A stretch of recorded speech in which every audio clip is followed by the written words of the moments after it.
요한 3서 1절과 2절입니다. 우리 세 번역으로 한번 같이 읽도록 하겠습니다. 요한 3서 1절과 2절입니다. 같이 한번 천천히 읽어보도록 하겠습니다. 장로인 나는 사랑하는 가이오에게 이 글을 씁니다.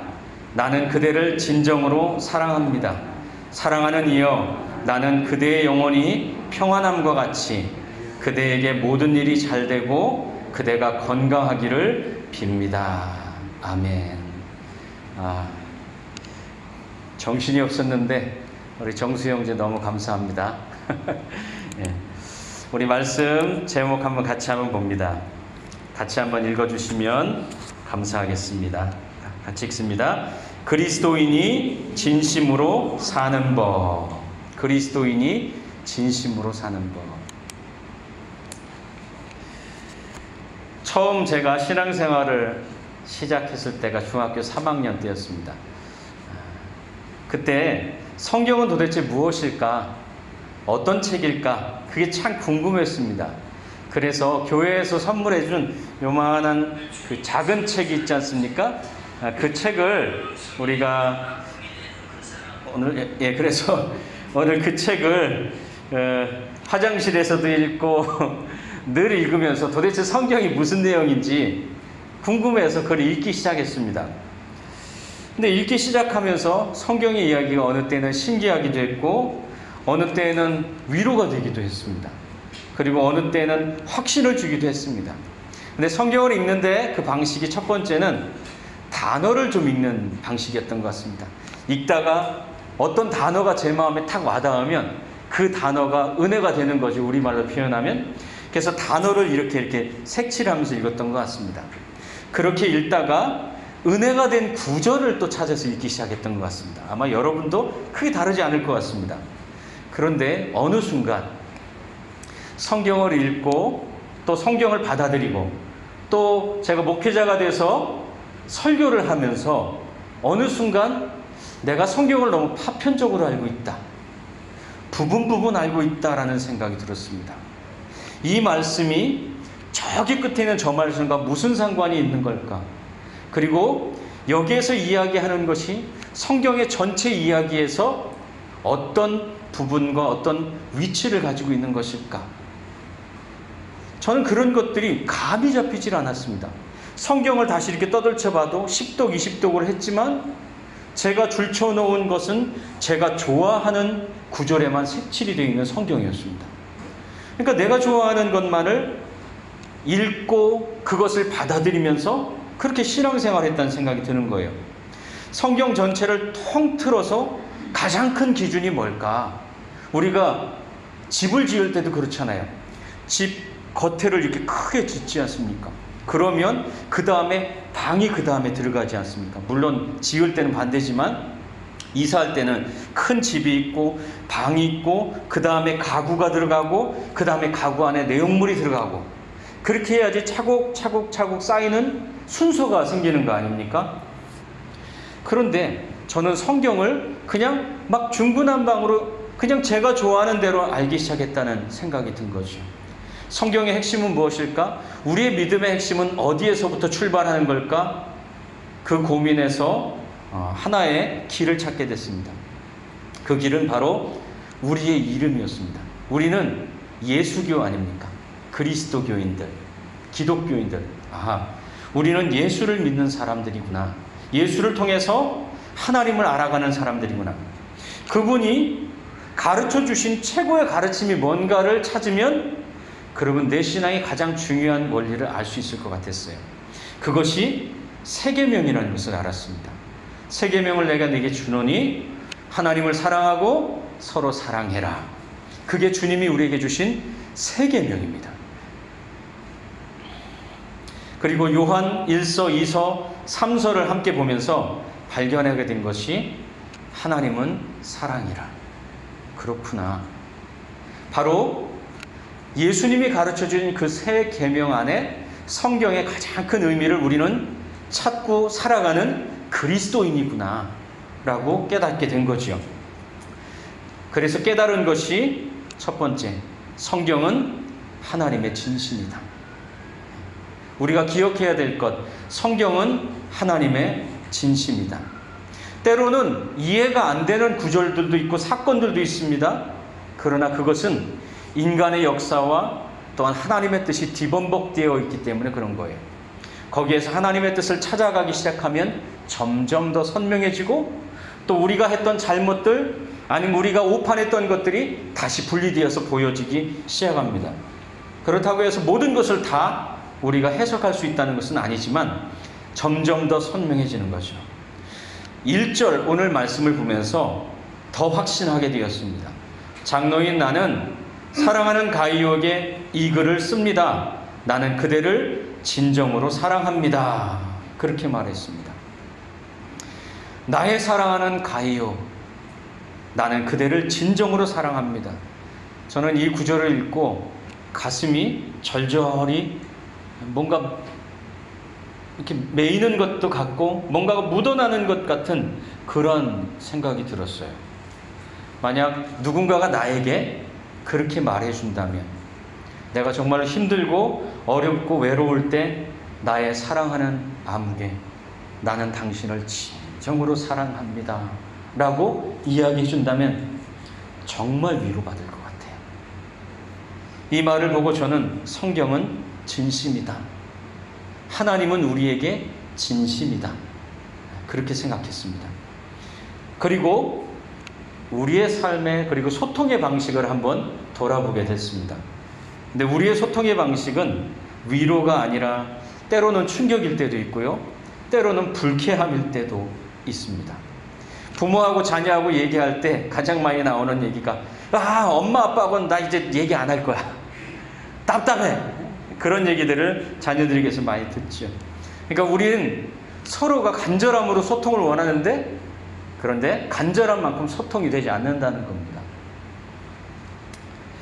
저희 카톡 대문에는 이렇게 써 있습니다.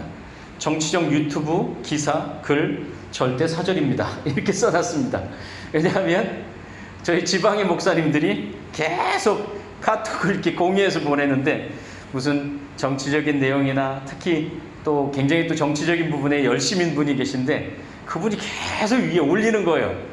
근데 이게 한두 분이 올리는 게 아니라 여러분이 막 공유하면서 올리니까 계속 카톡 하면서 올리는 거예요. 와, 이대로는 안 되겠다. 그래서 사절 이렇게 써놨습니다. 그 다음부터 점점 줄었는데, 저는 유튜브를 하면서 유튜브를 하면서가 아니라 카톡을 하면서 그런 생각이 들었습니다. 이 카톡을 우리가 손쉽게 할 수 있지만 경솔하게 해서는 안 되겠다. 왜냐하면 나는 여전히 그를 잘 모르기 때문에, 내 아내도 내 자녀도 잘 모르는데 내가 좋다고 해서 그냥 불쑥불쑥 쉽게 보내는 그러한 것은 신뢰가 될 수도 있죠. 두 번째, 그가 무엇을 좋아하고 싫어하는지 저는 아직 잘 몰라요.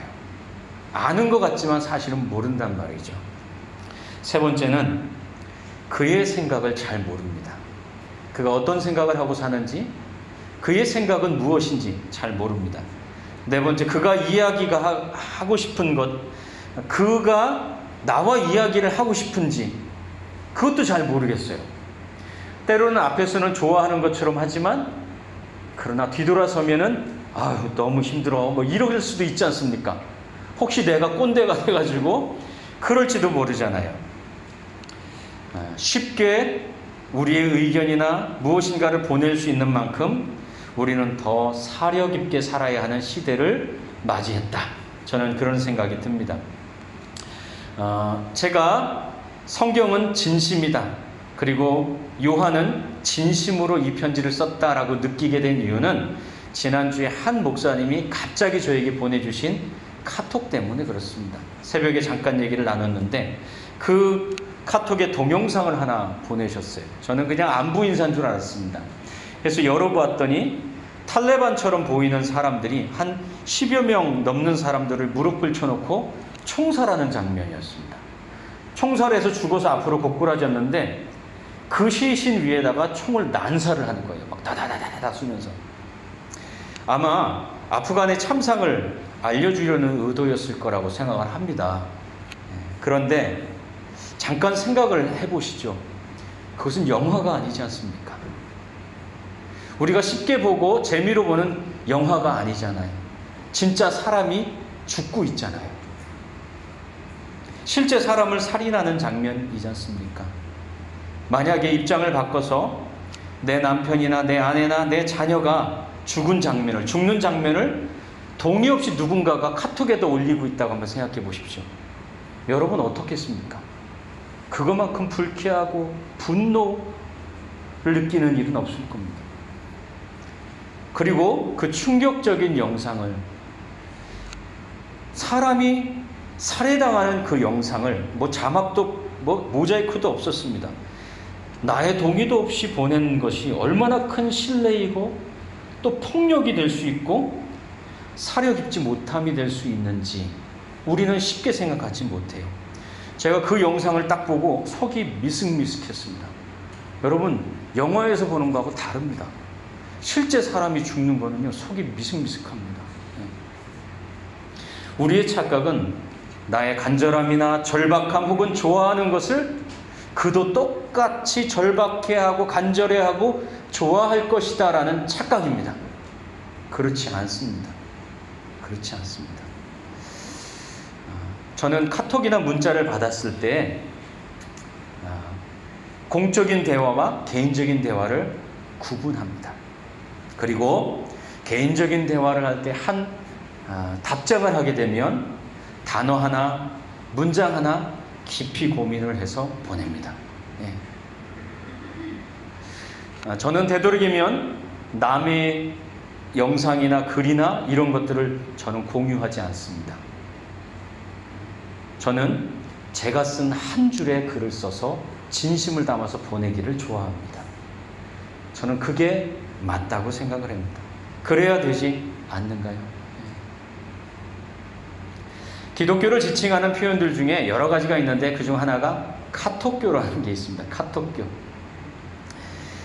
저는 그 말을 듣고서 기독교의 진리가 얼마나 얕은 수준으로 전락했는지 세상이 비웃는 말이다, 그렇게 생각하게 되었습니다.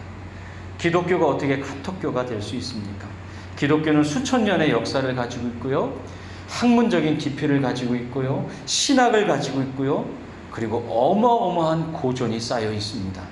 저도 아직 손톱만큼도 읽지 못했습니다. 그 수준과 그리고 그 분량에 있어서는 어마어마한, 그 방대한 기독교의 진리가 카톡교라니요. 그만큼 우리의 행태가 얼마나 가볍고 얕았는지 우리는 반성해야 되는 겁니다. 저는 한 가지 자신 있게 얘기할 수 있는 것이 있습니다. 그것은 저는 설교를 베끼지 않습니다. 저는 남의 설교를 듣지도 물론 가끔 들을 때도 있습니다. 참고하기 위해서. 그러나 되도록이면 남의 설교나 남의 설교집을 듣지 않습니다. 보지 않습니다. 대신 강의를 듣거나 신학책을 봅니다. 공부를 하는 거죠.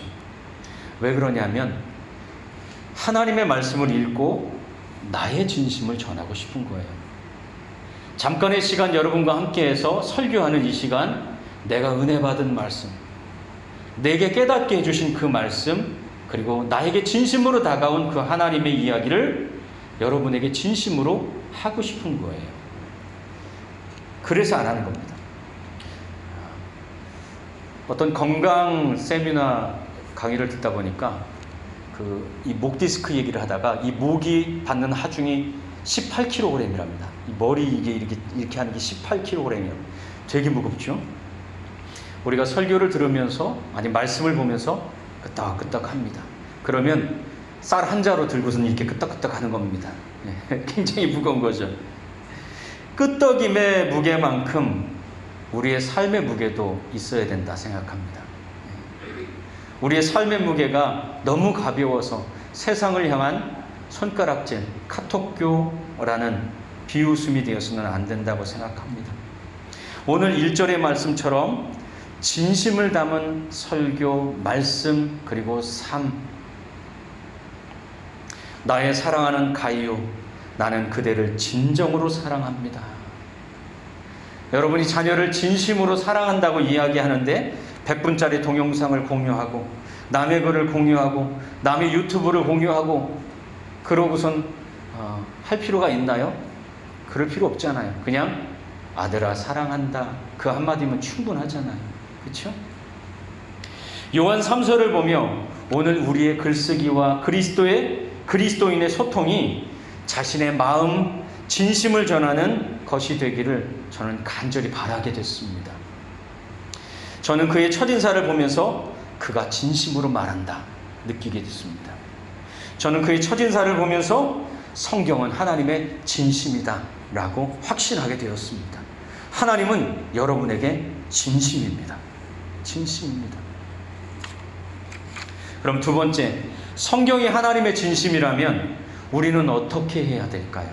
하나님이 진심으로 우리에게 얘기를 걸었단 말이에요. 그럼 우리는 어떻게 해야 될까요? 그게 2절입니다. 사랑하는 이여 나는 그대의 영혼이 평안함과 같이 그대에게 모든 일이 잘되고 그대가 건강하기를 빕니다. 또 개역개정에서는 당신이 강건하기를 내가 간구하노라 이렇게 되어 있습니다. 굉장히 유명한 구절입니다. 한 교단에서는 축복의 비결이나 아니면 교단의 신학적인 근거로 이 구절을 사용하기도 합니다. 그런데 여러분 잊지 말아야 될 것이 있습니다. 성경은 하나님의 진심입니다.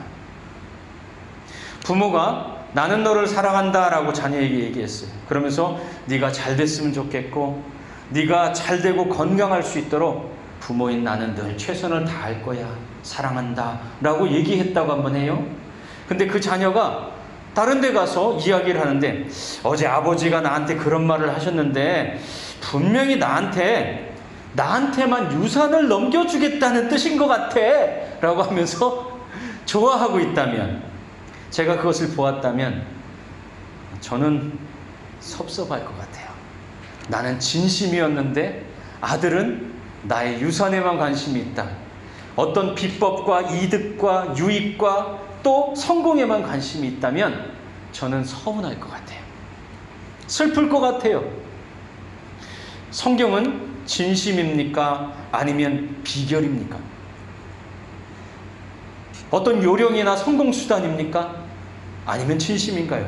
진심이에요. 진심. 이 말씀은 진심이에요. 여기에서 축복의 원리나 비결을 가르치고 하는 게 아니에요. 만약 내 자녀가 나의 진심을 요령과 비결과 흥정의 대상으로 생각한다면 서운할 거예요. 하나님도 마찬가지일 겁니다. 하나님이 진심으로 얘기했어요. 진심으로 얘기했어요. 그런데 그것을 받아들이는 우리가 이것은 무엇의 3단계고 이렇게 하면 어떻게 복을 받고만을 관심을 갖는다면, 정작 그 말씀이 진짜 그렇다 하더라도, 그 복이 정말로 그렇게 온다 하더라도 그것에만 관심을 갖는다면 하나님 서운하실 것 같아요. 슬플 것 같아요. 성경이 하나님의 진심이라면 우리도 진심이어야지 마땅한 거죠. 그게 맞지 않습니까? 하나님이 진심이라면 우리도 진심이어야 된다. 자, 그러면 하나님 앞에서 살아가는 우리의 진심은 뭐야 될까요? 무엇일까요? 어디에서 우리의 진심은 확인될 수 있을까요? 저도 한번 곰곰이 생각해 봤습니다. 내가 신앙생활하면서 내 진심이 확인되는 그 순간이 언제였을까? 그리고 2절 말씀을 읽으면서 그렇구나 깨달았습니다. 간구라는 단어였어요. 간구. 영혼이 잘 되는 것, 범사가 잘 되는 것, 건강한 것, 이것은요 우리의 바람이긴 한데 우리가 책임질 수 있는 건 아니에요. 여기 있는 누가 자기 영혼을 책임지고 범사하는 일을 책임지고 건강을 책임질 수 있나요? 책임 못 져요. 우리는 그건 내 몫이 아닙니다. 요한도 마찬가지입니다. 요한도 그것을 책임질 수 있지 않습니다. 바람일 뿐이에요. 요한의 몫은 무엇이냐? 그가 할 수 있는 것은 간구예요. 그래서 개역개정에는 내 영혼이 잘됨 같이 내가 범사에 잘되고 강건하기를 내가 간구하노라 그렇게 되어 있습니다. 비노라, 기도하노라, 이게 요한의 몫이었던 거죠. 기도하는 것이 그가 할 수 있는 것이었어요. 지난 주간에 저희 동서가 그 동서에 딸이 있어요. 이제 작은 딸인데 열이 38도 이상이 막 나는 겁니다. 근데 집에 해열제가 없으니까 제 아내한테 전화를 했어요. 어떻게 하면 좋으냐. 그러니까 아내가 전화를 받고 애 고생시키지 말고 그냥 응급실 데려가라 그랬어요. 보통은 그냥 막 이렇게 차가운 물수건으로 해서 이렇게 지나기도 하고 그러지 않습니까? 근데 아내가 응급실로 데려가라 그랬어요. 근데 응급실에 데려갔더니 의사가 하는 말이 조금만 늦었어도 손 쓸 수 없었습니다. 그래요. 무슨 일이냐면 햄버거 패티병이라는 것 아시죠? 용혈성 요독 증후군, 그 병이 온 거예요. 낮에 어디를 공원인가 놀러 갔다가 햄버거를 사서 패티를 이렇게 띄어서 준 거예요. 근데 그게 좀 덜 익었던 것 같아요. 그게 햄버거 패티병이 걸려가지고 만약에 그날 밤에 그냥 물수건 넣고 지났으면 생명을 구할 수 없었어요. 그러니까 엄청난 일이었죠. 그런데 여러분, 동서도 그렇고 아내도 그렇고 사실 할 수 있는 것은 없어요. 그리고 아는 것도 아니었고요. 다만 그 상황에서 제 아내는 아이를 사랑하는 진심으로 고생하니까 응급실에 데려가라 진심으로 얘기했던 것 뿐이에요. 그런데 그 진심이 그 아이를 살릴 수 있는 기회가 된 거죠. 저는 기도는 신앙의 진심이라고 생각합니다. 제가 기도를 많이 하는 목사 축에는 못 듭니다. 솔직한 얘기입니다. 옛날에는 많이 하는 목사 축에 들었습니다. 네, 기도원 출신 목사라서. 하지만 한 가지 분명한 것은 제 삶의 중요한 모든 순간은 반드시 기도의 자리를 거쳤습니다. 제 삶의 모든 중요한 순간은 반드시 기도의 자리를 지나갑니다. 때로는 내 삶을 돌아보면 실패한 삶일 때도 있어요. 그런데요, 기도는 실패하지 않습니다. 왜냐하면 기도는 오늘까지도 계속 이어지고 있거든요. 실패했으면 그만뒀어야죠.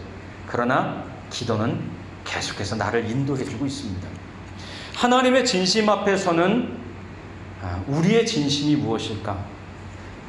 우리가 반드시 거쳐야 되는 하나님 앞에서 가져야 될 우리의 진심의 순간은 언제일까? 저는 기도라고 생각했습니다. 그리고 아무리 생각해봐도 기도였습니다. 아내의 진심이 살리는 기회를 얻게 한 것처럼 진심으로 얘기하면 그것이 살리는 기회가 되는 거죠. 하나님이 진심으로 오셨기 때문에 살리는 겁니다. 기도를 많이 하고 적게 하고가 아닙니다. 물론 그것도 중요할 수 있어요. 하지만 그것보다 더 중요한 건 우리는 그리스도인 아닙니까? 그렇다면 어떤 삶이든 어떤 일이든 반드시 그 마지막의 자리에는 기도의 자리여야 한다. 하나님의 진심을 대하는 우리의 진심은 기도와 간구이어야 한다. 그때만큼 하나님 앞에 진실하게 설 수 있는 순간이 우리에게 있을까? 아니요. 기도의 순간이 가장 진실합니다. 그래서 네 번째, 그런데 우리는 왜 기도의 자리에 서지 않는 걸까요? 그것은 어렴풋이라도 그렇게 해야 한다는 것은 안 돼. 그게 싫은 거죠. 묘한 그런 우리의 마음이 있습니다. 그런데 안타까운 것은 그 마음 때문에 내 삶에 결착이 일어나지 않습니다. 여전히 내가 하고 싶은 방식, 가고 싶은 방향이 더 간절해서 그것으로 가고 싶은 거죠. 그러나 기도의 자리에서 결착이 일어나지 않으면 그냥 주변을 맴도는 어슬링거림으로 살게 됩니다. 늘어지는 것처럼 길어지는 삶, 되는 것도 안 되는 것도 없는 삶이 됩니다. 하나님이 진심으로 다가오셨을 때 우리도 진심으로 서야 결착이 납니다. 오늘 말씀의 결론입니다. 진심을 자기의 글로 전했던 요한처럼 하나님도 자기의 진심을 아들 예수를 우리에게 주시는 것으로 전해주셨습니다. 그것보다 얼마나 더 진심입니까? 자기 아들을 죽는 데까지 내어주시는 것이 하나님의 진심이었으면 얼마나 더 진심을 요구해야 합니까? 그 진심 앞에 우리도 진심으로 서야 합니다. 요령이나 비결이나 요행이 아닌 진심으로 서야 되는 거죠. 그래서 그리스도인이 반드시 거쳐야 될 그 진심의 자리가 기도임을 인정해야 합니다. 기도로 결착이 나면 가볍게 행합니다. 그리고 기도로 무엇인가를 경험하신 분들은 다 압니다. 기도로 결착이 나면 가볍게 일어납니다. 그렇죠? 이것이 그리스도인이 진심으로 사는 법이라고 확신합니다. 여러분의 삶이 그리스도인으로 진심으로 살아갈 수 있는 복된 삶 되길 바랍니다. 우리 함께 찬양하고 싶은데요. 찬송가 539장입니다. 근데 이 찬양을 하면서 제가 몰랐던 것을 하나 알았어요. 4절에 보면 주 예수를 찾는 이 앞에 참 밝은 빛 비추어라 그렇게 되어 있습니다. 아, 기도가 내 삶에 빛을 비추는 것도 되지만 다른 사람의 삶에 빛을 비춰주는 것도 되는구나 깨달았어요. 참 밝은 빛 비추래요. 여러분 오늘 이 찬양 같이 했으면 좋겠고 요거 마우스 좀 한번 돌려주셨으면 좋겠습니다.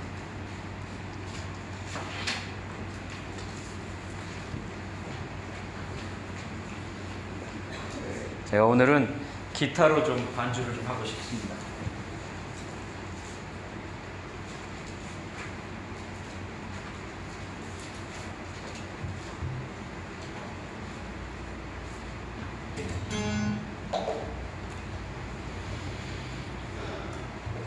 우리 같이 한번 찬양했으면 좋겠습니다.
아멘.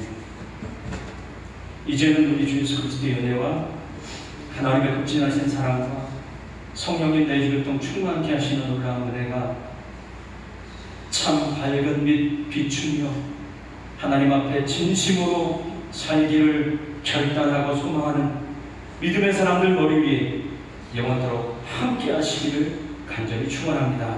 아멘.